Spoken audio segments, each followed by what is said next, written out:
Mais bonsoir Alexis Corbière. Bonsoir. On va commencer avec l'Iran, bien sûr. Est-ce que vous dites bravo à Donald Trump après le sauvetage de ce pilote qui a passé 36 heures en terrain hostile dans le sud-ouest de l'Iran? Non, mais il ne faut pas avoir le regard cerné uniquement comme si on était des membres de l'armée américaine. Moi, je suis content quand une vie humaine est sauvée, quelle que soit sa nationalité. Mais depuis le début, ce conflit, vous l'avez dit vous-même à l'instant avec vos invités, dont les objectifs ne sont pas très clairs, avec un président américain agressif et menaçant sur la paix du monde. Il y a quand même, je veux dire, déjà 10 à 15 soldats américains qui sont morts, 3000 soldats peut-être du côté iranien. Ce n'est pas une victoire pour vous? Non, mais ce que je veux dire, c'est qu'il faut avoir une vision. On n'est pas dans un film américain. Je connais le film La chute du Faucon Noir, vous avez peut-être vu. On est attaché du côté de l'armée américaine sur cette opération de sauvetage. Mais enfin, regardons que c'est l'ordre du monde qui est en danger par un homme qui aujourd'hui, mais il n'est pas le seul, qui ne respecte plus le droit international. Je pense aussi après à l'attitude du gouvernement israélien. Je pense à d'autres aujourd'hui chefs. La France a eu raison de rester à bonne distance, ni impliquée, ni informée. Bien sûr, il faudrait que la France, et je dis ça, je fais une parenthèse, je n'ai évidemment aucune sympathie pour ce régime théocratique iranien qui, encore quelques semaines, massacrait sa population civile. Mais on sait, on a l'expérience que ce type, la politique de la canonnière, comme il dit, il a eu des mots, Donald Trump, qu'il allait ramener ce pays à l'âge de pierre. C'était une immense civilisation de plusieurs milliers d'années. Enfin, je veux dire, il faut être fou pour parler comme ça. Et on voit bien surtout que ça ne marche pas, si ce n'est un déversoir de moyens et un gaspillage. Donc la France a raison de s'opposer. La France, mais il faudrait que la France ait la puissance. Au déblocage par la force du détroit d'Ormuz. Voilà, il faudrait qu'en plus la France, d'un point de vue diplomatique, mais elle ne doit pas être seule, mais qu'elle se fasse entendre sur le fait qu'il faut. J'entends que c'est un rapport de force, mais dire désormais qu'il est hors de question et que c'est le droit international de reprendre la main. Alors une fois qu'on a dit ça, ça a des conséquences sur les Français, c'est-à-dire les conséquences en particulier à la pompe. Là, ce que j'attends aussi du gouvernement français, c'est de jouer ce rôle diplomatique. Mais aujourd'hui, c'est aux Américains de faire le sale boulot, c'est-à-dire redébloquer ce détroit qu'ils ont indirectement, du fait de l'entrée en guerre, contribué à bloquer. C'est ça que vous attendez de leur part? Il faut que l'armée américaine... Non, mais les objectifs sont... Je ne sais pas d'ailleurs quels sont les objectifs de Donald Trump. Mais qu'est-ce que vous attendez? Il faut sans doute se retirer. Écoutez, c'est un fiasco total. C'est le blocage du détroit qui fait cette crise économique mondiale. C'est un fiasco total et je ne vois pas d'autre solution qu'évidemment que l'armée américaine se retire et que les armes cessent de parler. Ouais. S'il s'agit de faire pression sur le gouvernement iranien pour effectivement lui refuser que la répression terrible contre son peuple, etc., il y a des moyens diplomatiques. Moi, je suis un homme de paix. Il y a le droit international à faire respecter. Il peut y avoir des outils diplomatiques, économiques. Mais cette politique qui consiste à dire... Et là, je pense que... Après, ce qui est frappant, c'est qu'on a une habitude, pour le coup, de la puissance de l'armée américaine. Mais l'Iran résiste, par ailleurs, à une hauteur que, personnellement, n'étant pas un observateur totalement très fin sur cette affaire-là, je suis moi-même surpris. Et on voit bien que même la toute-puissance financière, militaire des États-Unis, pour l'instant... ne fait pas céder ce gouvernement. Donc ça n'est pas la bonne méthode. Et j'oublie de parler du Liban qui va continuer à être occupé, des plusieurs centaines de morts qui ont eu lieu, mais plus de 1000 personnes qui sont au Liban. Enfin, il y a une région qui est une poudrière. Et cet homme, je parle encore de Donald Trump, a une attitude irresponsable qui peut nous faire engagé sur un conflit de dimension mondiale. Donc ça doit cesser. Pour parler de la France, évidemment, ça n'a pas du tout les mêmes conséquences que pour les pays d'Asie qui subissent de plein fouet leur dépendance au pétrole avec des conséquences économiques dramatiques. Mais quand même, vous avez des raisons d'être très inquiet pour nos entreprises, pour nos artisans, le bâtiment. Il y a beaucoup d'entreprises qui ne pourraient pas survivre, à votre avis. Oui, et puis pour les gens. Tout le monde n'est pas chef d'entreprise dans le bâtiment. C'est vrai, vous avez raison. Ils vont prendre leur voiture. Pour les aides-soignants. Voilà. Et puis les gens qui, dans beaucoup d'endroits de villes, de régions, sont obligés de prendre la voiture pour circuler. C'est pas que des gros imbéciles ou des égoïstes qui prennent la voiture. On se souvient de ce qui avait créé le mouvement des Gilets jaunes. Est-ce que vous pensez qu'il y a des ingrédients qui ressemblent à cette crise-là aujourd'hui? L'impuissance, oui, il y a de la colère, mais l'incapacité, l'impuissance, l'impréparation de ce gouvernement. Je parlais encore cet après-midi avec un ami économiste, mais on a vu venir, il y a encore quelques temps, que ce soit lors du Covid ou lors des crises précédentes, là, les prix augmentent, à nouveau, on repart à l'inflation, et le gouvernement est totalement désarmé. Alors, qu'est-ce que vous proposez? Parce qu'il y a quand même 70 millions d'euros pour les gros rouleurs, les agriculteurs, les pêcheurs. Maintenant, il y a des chèques flash pour jusqu'à plusieurs milliers d'euros mensuels qui vont être proposés à condition d'en faire la demande. Sébastien Lecornu demande à ses ministres de nouvelles mesures ciblées. Et vous? On est d'accord que quand vous dites, vous, ou que moi je dis 70 millions d'euros, les gens qui nous regardent, c'est une somme. On est d'accord que c'est absolument rien. Chaque jour, je crois, l'industrie pétrolière réalise des profits de 10 millions d'euros par jour. On est dans des groupes, si on parle seulement du groupe Total, qui a réalisé l'année dernière en bénéfice, je dis bien seulement en bénéfice, plus de 20 milliards d'euros. Et c'est depuis ces 5 dernières années, on est dans cet ordre-là. Donc on taxe les super profits des pétroliers. Ce que je suis en train de dire, c'est qu'il est hors de question que ce soit vous, que ce soit moi, qui soient une fois de plus ceux qui subissent les conséquences de cette crise. L'État doit accompagner le mouvement et évidemment se tourner vers ces entreprises qui font des profits colossaux pour leur dire, vous n'allez pas en plus non seulement continuer à faire du business, mais en plus faire des profits très importants. Qui c'est qui marche devant à l'heure actuelle au niveau européen? J'observe que 5 pays. Je pense à l'Italie, à l'Espagne, à l'Allemagne. Qui n'ont pas les mêmes problèmes de finances publiques que nous. Peut-être, mais qui n'ont pas les mêmes problèmes, se tournent vers l'Union européenne pour dire il faut mettre en place des choses, des dispositifs qui ont déjà existé il y a quelques années pour qu'effectivement l'industrie pétrolière ne puisse pas réaliser ses surprofits. Alors, je parle bien de surprofits. Je crois que ceux qui nous écoutent, c'est comme quand en temps de guerre, il y a les profiteurs de guerre. Là, on comprend bien, il y a des profiteurs de guerre. Ce sont les pétroliers. C'est la moindre des choses. Pour le dire vite. C'est-à-dire que pas forcément l'État, comme le dit Marine Le Pen. Voilà, le désaccord, c'est bien que vous me fassiez la transition, que j'ai avec l'extrême droite, c'est qu'ils disent il faut baisser les taxes, c'est-à-dire que on va encore plus vider les caisses de l'État pour accompagner les gens, mais moi, ça n'est pas la puissance publique, parce que si on a encore moins de recettes, c'est encore moins d'enseignants, c'est encore moins de policiers, c'est encore moins d'hôpital. Je vois pas pourquoi, et là on voit bien la silhouette politique du Rassemblement national, c'est qu'ils ne touchent jamais à ceux qui accumulent des richesses, ils ont une apparence de social, mais en vérité, ils n'aident pas à ce qu'il y ait une meilleure répartition de richesses pour que les gens, eux, ne se retrouvent pas à la pompe avec des prix qui sont en train d'exploser. Là, on est quand même dans quelque chose de très dangereux. Au niveau européen, vous seriez partisan de quel type de mesures? Si, par exemple, une réunion des ministres ou des chefs de gouvernement se tenait très rapidement, je vous dis notamment que l'industrie pétrolière, qu'il puisse y avoir un mécanisme qui a déjà existé. Mais justement, à chaque fois qu'on essaye de taxer les multinationales... Mais ça avait été mis en place. Même en Europe, c'est compliqué. Mais c'est sans doute compliqué. Avec des chantages à la délocalisation, mais avouons que ce qu'il y a de singulier, même si c'est très compliqué, que quand 5 pays marchent devant, pourquoi la France n'est pas avec eux? Pourquoi la France n'accompagne pas? Donc là, c'est une erreur de la part de la France de ne pas se joindre. C'est ce que j'ai dit, ce qui est sidérant, c'est qu'on a l'impression d'un gouvernement totalement impuissant. Là, alors, c'est pour ça que j'en reviens aux mesurettes. 70 millions, pourquoi pas, mais enfin, ciblés sur quelques commerçants, etc. Mais enfin, finalement, ce chiffre, il est totalement ridicule par rapport aux besoins. Vous ne demandez pas une baisse de TVA, vous ne demandez pas non plus, comme Jean-Luc Mélenchon, blocage des prix. Si, c'est blocage des prix. Non, mais c'est la même idée, pardon. C'est pas la même chose de taxer les multinationales pétrolières que de bloquer tous les prix. Non, mais dans l'immédiat, de toute manière, je suis pour le blocage des prix. Mais le blocage des prix revient à dire, d'une manière un peu... C'est un slogan pour dire, il est hors de question qu'il y ait des surprofits qui soient faits par des groupes. Je veux dire, ça revient à la même chose. Les prix financés par une taxe sur le pétrole. C'est-à-dire que qu'on comprenne bien, blocage des prix, c'est la phrase de Monsieur et Madame Tout le Monde pour dire ce qu'on veut pas, c'est que les prix s'envolent pour que des grands groupes fassent des surprofits. Je dis bien, ceux qui m'écoutent, moi je suis bien sûr anticapitaliste d'un certain point de vue, mais je suis pas en train de dire qu'on va empêcher qu'il y ait du commerce et qu'on va empêcher qu'il y ait des groupes pétroliers qui fassent du bénéfice. Je suis contre actuellement qu'ils fassent des surprofits. Et ça, tout le monde peut le comprendre. Et pourquoi la France n'accompagne pas ce mouvement? Pourquoi elle n'agit pas au niveau international? Donc on voit bien que là, il y a une impuissance politique qui amène à ce que ce gouvernement, il est temps que notre arrive à la place, un gouvernement de gauche l'année prochaine. La proposition est lancée, je rappelle que vous êtes député, et il pourrait y avoir même... Mais le débat a lieu insuffisamment, il a d'ailleurs assez mal lieu, il y a une insuffisance parlementaire, mais ça c'est une... Je voudrais qu'on parle de ce qui s'est passé à Saint-Denis. Vous étiez dans le cortège? Oui, j'y étais. Je suis arrivé à la fin parce que j'avais une autre initiative, mes amis y étaient, il fallait y être, c'était une belle manifestation. C'est surtout un rassemblement, plus qu'une marche, mais c'était bien. Un rassemblement citoyen à l'appel du nouveau maire insoumis Bali Bagayoko, qui a été victime d'une campagne de haine en ligne, de propos racistes sur CNews. 28-27 mars, des liens ont été faits entre lui et, je cite, la famille des grands singes. Une attitude de mal dominant, et là je cite encore, lui a été reproché. L'Arcom est saisi, la justice également. Où était le gouvernement? Le maire de Saint-Denis, le nouveau maire, n'a pas eu de mots assez durs pour fustiger l'absence du chef de l'État. Il va même jusqu'à parler d'institutions défaillantes dans notre pays. On va l'écouter.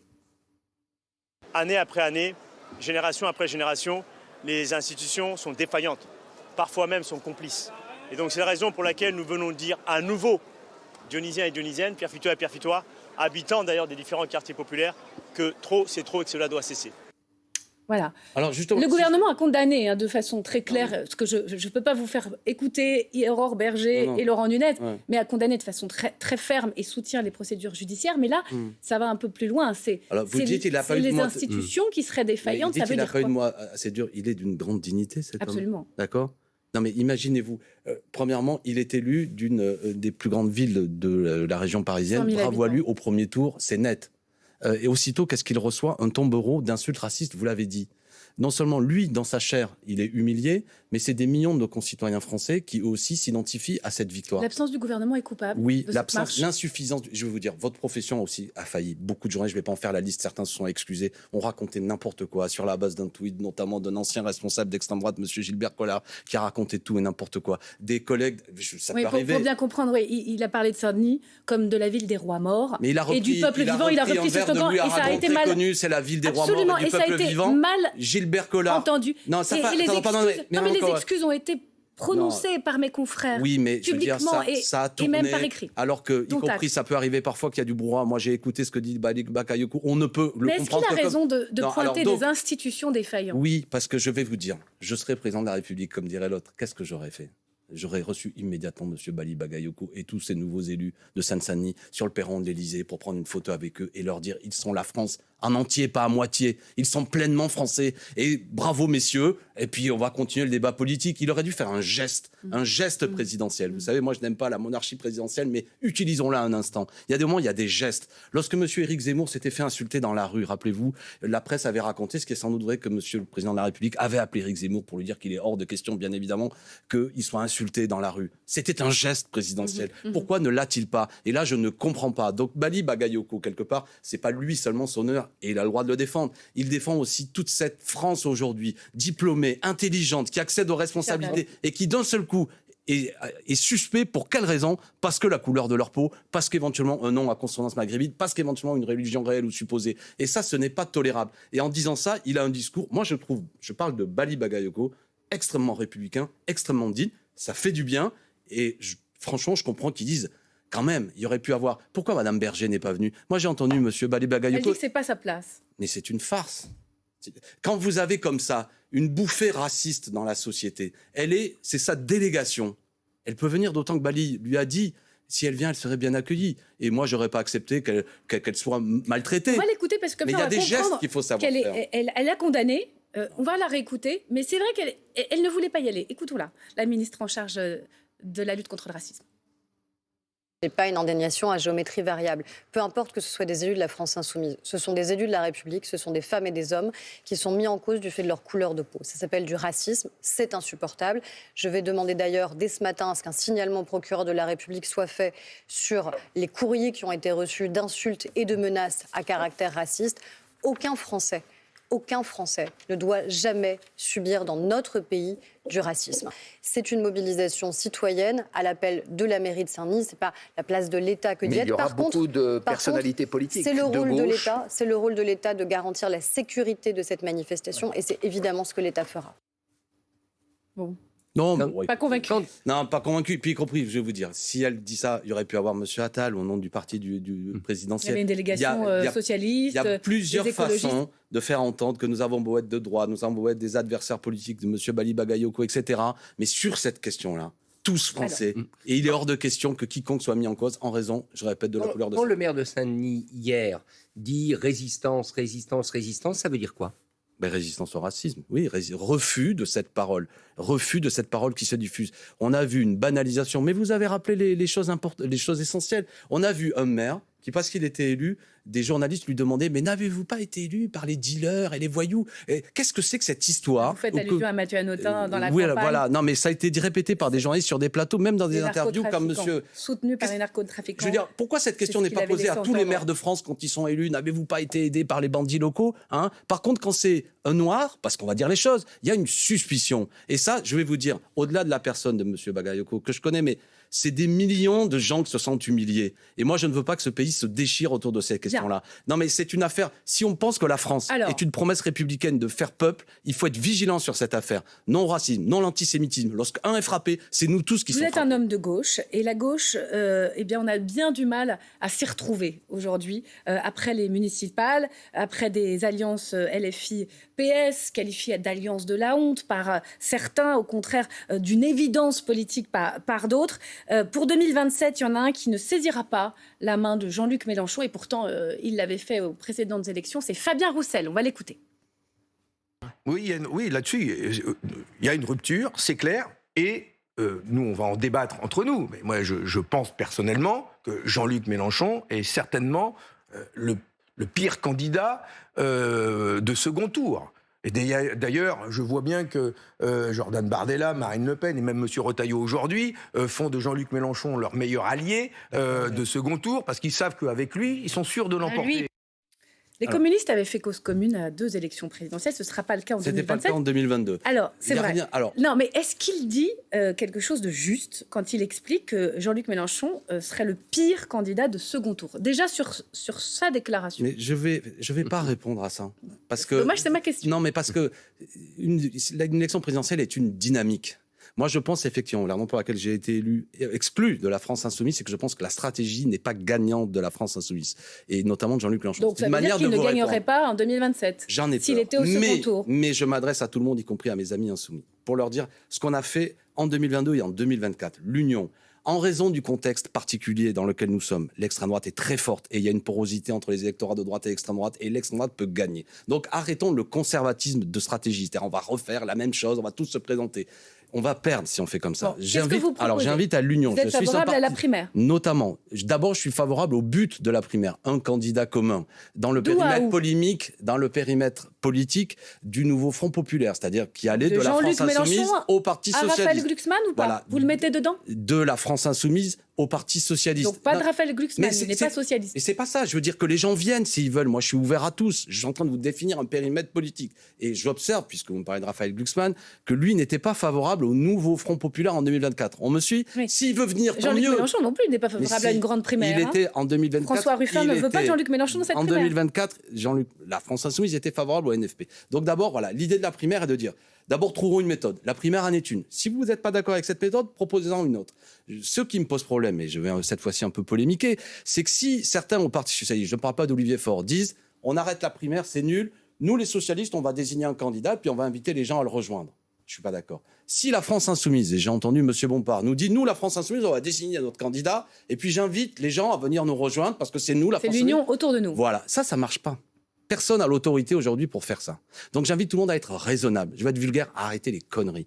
Parce que si on est divisé, s'il y a 2, 3, 4 candidats, vous voulez que je vous dise, il y aura peut-être un vainqueur du cimetière, mais nous perdrons tous. Vous me parlez arithmétique non, pour je parle gagner. Politique. Où sont les valeurs? Où sont les principes? Vous faites semblant de ne pas entendre, chère Myriam. C'est que je vous ai dit qu'en 2024, il y avait un programme. Je vous pose la question. Le programme. Quand on plaisante sur des noms de famille à consonance, je n'accepte pas. Est-ce qu'on peut encore faire l'union? C'est une question. Eh bien, je suis en désaccord avec ça. Je l'ai dit publiquement. Je suis en désaccord avec ce type de propos. D'accord? Mais est-ce qu'on peut encore faire une primaire de Jean-Luc Mélenchon au Parti Socialiste? Avec la France Insoumise. Je fais une proposition si des Insoumis m'écoutent. Ne pouvez-vous pas, vous aussi, autour d'une table, proposer des noms? On ne peut pas refaire un nouveau Lucie Casté, si je puis me permettre. Donc vous ne voulez pas de Jean-Luc Mélenchon, mais de la France Insoumise dans la primaire. Qui est compatible. Mais on a besoin de toute cette force. Pourquoi on y est arrivé il y a 2 ans, en 2024? Pourquoi on n'y arriverait pas? Vous allez Manuel Bompard est Jean-Luc un homme. Mélenchon de se retirer. Écoute, vous-même, vous m'avez montré des visages nouveaux de la France Insoumise. Monsieur Bali Bagayoko, Monsieur Éric Coquerel, président de la Commission des Finances. Les socialistes ont bien voté pour lui. D'accord? Il y a 2 vice-présidents de l'Assemblée nationale. La France Insoumise, c'est pas que Monsieur Mélenchon. D'accord? Pourquoi la France Insoumise? Je lance ce débat en interne. Ils ont le 12 avril, notamment, une journée. Est-ce qu'aussi ils ne peuvent pas proposer des noms qui permettraient l'union? Parce que si tout le monde joue au jeu de la fausse union, je te propose... Donc le problème, c'est Jean-Luc Mélenchon, c'est ce que vous dites. C'est-à-dire que c'est une stratégie, le problème. Si les camarades insoumis ne voient pas que depuis 2 ans j'entends, parce que moi je suis un fondateur de la France Insoumise, c'est développer une stratégie qui fait que toute une série d'électorats n'arrivera pas à voter Jean-Luc Mélenchon. De la même façon, ce que je suis en train de dire, si des socialistes disent c'est que nous qui décidons, et s'ils ne voient pas qu'il y a une attente sociale très forte dans le pays et que c'est pas un socialiste, si c'était François Hollande, ça perdra pareil. Chacun doit être raisonnable. Vous voyez, je n'exclus personne, mais soyons intelligents. Juste pour clarifier, j'ai bien compris votre soutien à la primaire. Est-ce que Jean-Luc Mélenchon pourrait être candidat à cette primaire et quid s'il la remporte? Il reste 30 secondes. S'il y a un processus d'union qui fait, moi je serai loyal évidemment. Et je veux dire, je ne suis pas un type qui ment. Mais la primaire, avec ou sans Jean-Luc Mélenchon, c'est pas très clair. C'est ouvert. Ah non, mais moi je suis très clair. J'invite la France Insoumise à venir. Je pointe un désaccord. Je pense que la stratégie doit être discutée collectivement. Mais je termine. C'est pas mort tout ça. Parce que ceux qui s'opposent aujourd'hui à la primaire, ils parlent très fort et vous leur donnez souvent la parole, mais ils n'ont pas grand-chose à proposer d'autre. Et que les Français, la grande majorité du NFP, les 9 millions, ils veulent l'unité. Donc je suis majoritaire. Je pense que j'ai raison. Et vous avez toute votre place sur ce plateau, comme tout le monde. Non mais ça, je vous en remercie. Mais je lance mon appel, vous voyez, aux Insoumis ou à la droite du PS qui embête actuellement Olivier Faure. soyons raisonnables. Parce que ce qui sort des municipales, c'est qu'il y a 71 villes RN et que la droite aussi est rassemblée. Elle peut se rassembler autour d'une candidature. Merci. On peut gagner. Merci Alexis Corbière d'avoir été notre invité sur France Info.